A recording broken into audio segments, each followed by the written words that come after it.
So in 2011, my wife told me that she got accepted to her Master's of Teaching program at University of Toronto. We were living in Aurora at the time. We had just bought our first house there. We had just gotten married. I grew up in Aurora. I had just come off a string of different startup attempts, and at the time I was actually working, doing digital marketing for Groupon, onboarding about 10,000 people a day in Brazil, in ads that I made in Google Translate in Portuguese. I don't really know what they said, but that was just wrapping up, and I was faced with the option of either having Elizabeth move in with her grandmother for the next 2 years, or packing up and moving to the city. So I decided to put on my pants and get a real job. I went and applied at CIBC Wood Gundy. I got a job as an investment advisor there. So we moved downtown. I got there, and I said, I didn't really research this too much. What do I do here? And they said, well, you go get 300 clients. And I said, okay, that sounds easy enough. Are we talking like this afternoon, or are you talking like this week? Or like, no, in your life, the rest of your career is devoted to getting 300 clients.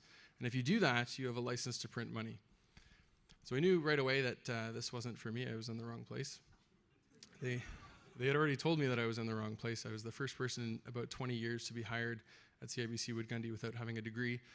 I had dropped out of York University to start a tea company, which we later sold to Ethiopia. So I didn't leave. I stayed there for 2 years because they had promised to pay me. It was a rookie program, and they weren't going to really monitor me. They didn't care what I did. So I saw myself as a bit of an anthropologist. I was just kind of there. And all these... That wasn't a stab at anthropologist. That was my favorite class before I left York. But yeah, I was just there studying this industry. It was so fascinating. And some of these top guys that were making $3-4 million a year with their 300 clients would take me under their wing and show me what they were doing. And so I was studying this, and I started to see a pattern. There was like a formula to success, and it was about the top 5% or so of advisors. What they'll do is they'll spend thousands of dollars on direct marketing campaigns, mailing invitations to people's houses, inviting them to a nice steak dinner. And then they'll wine and dine them, and about 1 out of every 10 of those people that listen to their talk will agree to a meeting. And they'll go to that meeting, and this is a one-on-one meeting. The client will bring all of their financial documents and whatnot and give it to the advisor. The advisor will take it back to their office, sit at their desk, spend about 10 hours using really shitty software, and they'll produce a financial plan. They'll come back and meet the client for a second time, and they'll say, here's the plan that I put together. It doesn't work. I'd like to talk to you about what you might be doing differently in your life to make this work. So they have that conversation. The advisor goes back to their office, spends 10 more hours on really shitty software. They come back to a third meeting, and he shows the client a plan that kind of works. It's not quite perfect, but it's good enough. And they ask them to sign the paperwork, and 50% of the time the client signs it. So this process of getting a client is why you only get 300 clients in your life. It takes about a month. There's about 40 hours worth of labor, and it costs tens of thousands of dollars. This is why you need $1 million to become a client at one of these banks.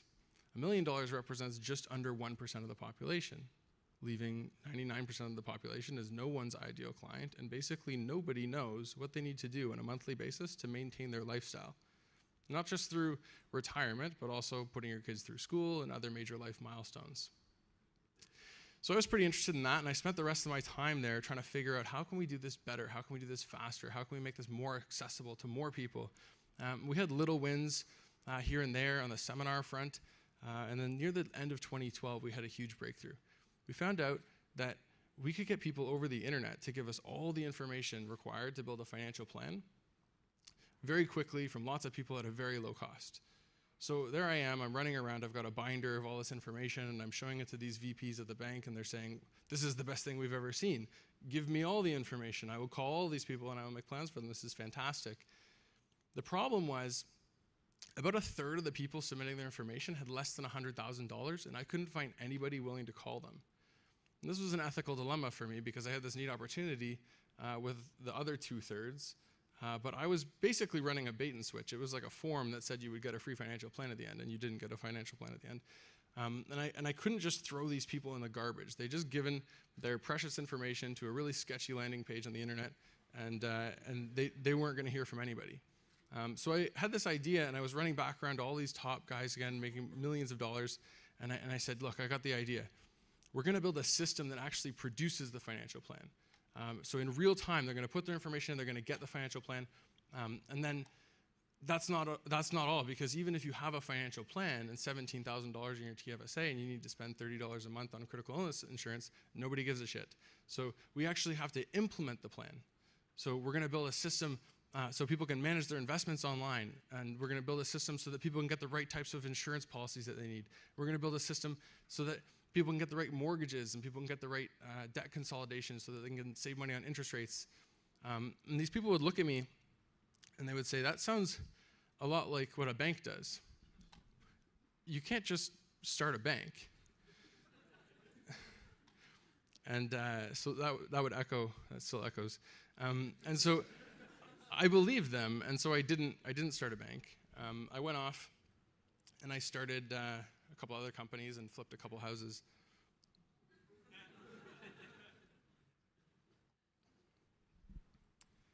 So then 2015 rolls around. 2015, Fintech becomes a word in my vocabulary. Robo-advisors are coming to market in the States. They're doing well. They're coming to market in Canada. And this is fantastic. They've made it easy for people to invest their money. And I start to meet other people who have built great brands, who have built some of the greatest brands in the financial industry. I've met people that have built insurance companies and mortgage companies and know how to manage regulators and navigate that, and they can actually put a company together. I've met people that have raised money before and they could actually fund something like this. And so we start to build a business. We start to make partnerships with companies that can bring us to market quickly and give us a lot of distribution. In 2016, we start raising money and we start spending investor dollars.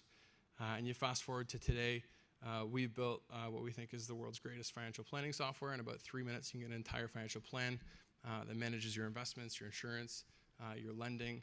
And it actually, it works pretty well. It takes about 3 minutes to do it. You see a bunch of our team here. We're now at a team of about 50. We're at 39 right now. We'll be at 50 on Monday of next week. We're growing pretty quick. And it's been an amazing ride. I'm super, super grateful. A couple other people talking about gratitude. I'm super grateful to be here. I've learned so much over the past couple of years, and I'm grateful for the people that we're able to assist right now, clients that are coming on that are telling us how thankful they are for the information that we're giving them and how they're able to use that. We're projecting their plans forward and seeing that we're saving people hundreds of thousands of dollars in their plans, and it's a pretty rewarding thing. I've learned a ton. I'm grateful for this community. A couple of my co-founders and other people that work in our company I've actually met through organizations like FintechTO, so I'm very grateful that this exists. I don't think our company would exist without it. And so it was a super humbling experience to be asked to come and talk about something that I've learned and some great takeaway.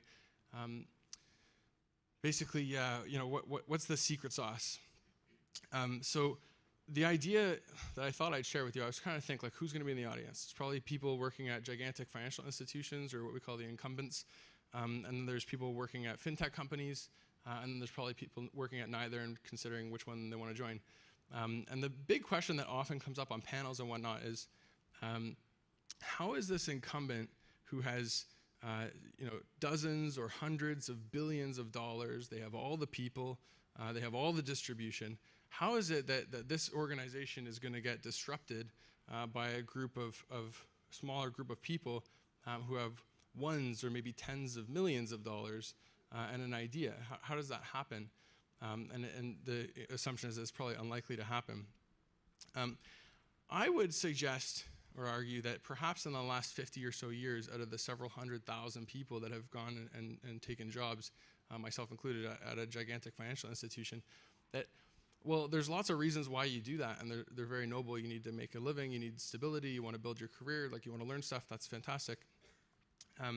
I would argue that none of the conversations with the HR department or the person interviewing start off where the candidate says, I am so inspired by your mission. I just want to make sure that what you're trying to accomplish for Canadians and for people around the world is successful, and I want to help you spread that mission around the world. I'm so passionate about what you're doing. That conversation is happening every day at our company. People come to Planswell and they say, look, I'm bought in. I see what you're doing. This is meaningful.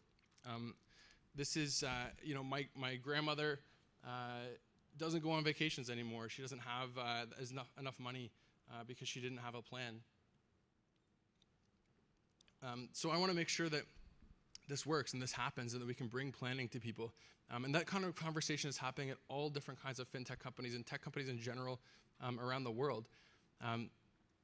When you have conversations like that, and then later on in the salary discussion, it comes up and you say, you know, what do you want to make here? And they say, well, often people are telling us, I don't care.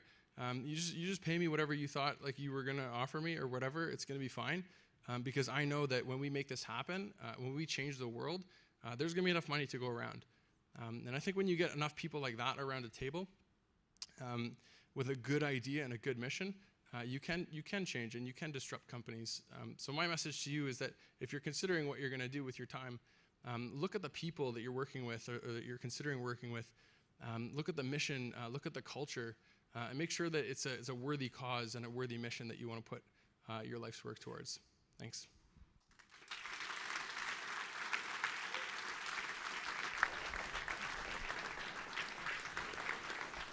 Questions.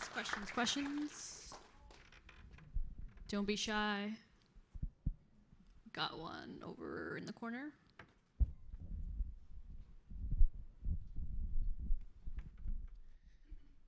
Thanks. Really inspiring mission. Thanks for coming out. Thanks for sharing. I was hoping you could say a little bit more about your economic model and how you guys actually make money. Yeah, that's a great question. Thank you.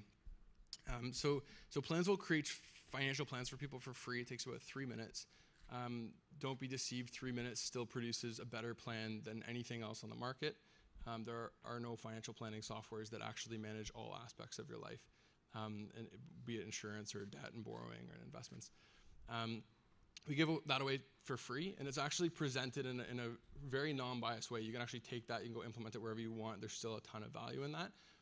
We monetize by assisting people in actually implementing the plans. So we've figured out in-house, like we have our own brokerages basically, so the client never speaks to anybody outside of our company, but we'll implement whatever is recommended in the plan that's absolutely in the best interest of the client. So people say, how could you implement and not be biased by that? The argument to that is that because we make our plans public and anybody can make a plan, you'll be able to see if we're making suggestions that are not in your best interests. And there's about 120,000 advisors that we're trying to put out of business, so they'll be pretty upset. And if they have an opportunity to tear us down, they will. So we're held accountable by the public to make sure that we're doing what's in everybody's best interests. Hi. Oh, shit, that works. What makes your product better than some of the bigger players out there, like an FP Solutions or a Navi Plan that have been around for decades? How did you make your offering better than theirs? Yeah, so I used FP Solutions at Wood Gundy and Navi Plan at Investors Group. So we've studied those in great detail. That's the 10-hour experience where this takes 3 minutes and the client can do it without the human advisor. Neither Navi Plan nor FP Solutions brings life insurance into the mix. If you have a plan that you're making for two 25-year-olds, they're a couple and they're going to retire at 65, what do you think the chances are that by the time they get to 65, one of them has suffered a critical illness like cancer, heart attack or stroke, or they've had a disability, or they've passed away? What do you think? It's 50%. So life insurance, critical illness, disability insurance plays a huge part of people's plans. Navi Plan doesn't address that, and they don't update. So Navi Plan, FP Solutions, if you're one of the wealthiest of the wealthy who actually got a plan from your advisor, 100% of the time the advisor will tell you, we're going to do this again every year. Make sure that you stay on track. 100% of the time they lie to you. So they're not going to put a 40-hour process in play once you're already a client. It was a selling tool. So because we can update it every 6 months and we can adjust your insurance needs and we can adjust your debt levels and make sure that the debt is always optimized for the lowest possible interest rates and adjust your investments accordingly. It can do a lot more. I could go on for like a long time about why it's better, but yeah. Hi there. So you said something. You said you got people to hand over their private financial information online, and I can just visualize this like wallet inspector gig, thing from Simpsons. you said you offered a free financial plan. Was there anything else to that? So there's a bit of secret sauce in how we attract people to create plans, but yeah, it's not that complex. When you give people the opportunity to figure out what they need to do to maintain their lifestyle in retirement, people are pretty curious. If I asked you, like, you know what your income is going to be when you're 83, adjusted for inflation, like nobody knows the answer to that. Like if I could tell you that in 3 minutes and tell you exactly what you need to do for the rest of your life to stay on track for that, you'd probably be pretty curious about it. But yeah, the first iteration of that we built overnight in India for about $100. It was based loosely off the Government of Canada's branding. There was no brand name on it, there's no human's name on it. And if I had shown that to any of my friends in the marketing industry and said, what do you think the cost is to get somebody to fill this out? They would have said, this is a trick question. No one's going to do this. And it was the first iteration. Hundreds of people a day in Toronto were doing it. Today we're at thousands of people across Canada. All right, one last question.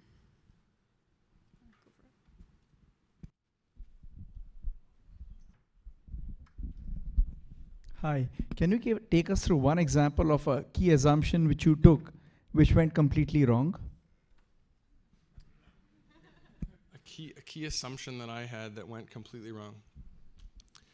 You know what? So it was mentioned that I've started like 12 different companies. They're more like experiments in the past. Like this is the first one that we've gotten funded. One of the reasons I never wanted to get anything else funded was that I always see why something wasn't going to work. This is the first time that I've worked on something where from the very beginning there was no obvious reason why this won't work. We've made like we've had a ton of learning experiences. I would say like mostly it's around people. So it was just kind of what my message was, right? And finding the right people and the right culture and the right mission. We made some assumptions early on with some of the people that we worked with, like very early on, and people that we had made partnerships with and whatnot that didn't turn out the way that we thought that they would. But yeah, I think I wouldn't do anything differently if I had to do it again, because there's certain people that added a ton of value while creating a lot of like terror. But we needed it, so like we're here. But yeah, it would be around people. All right, thanks, Eric.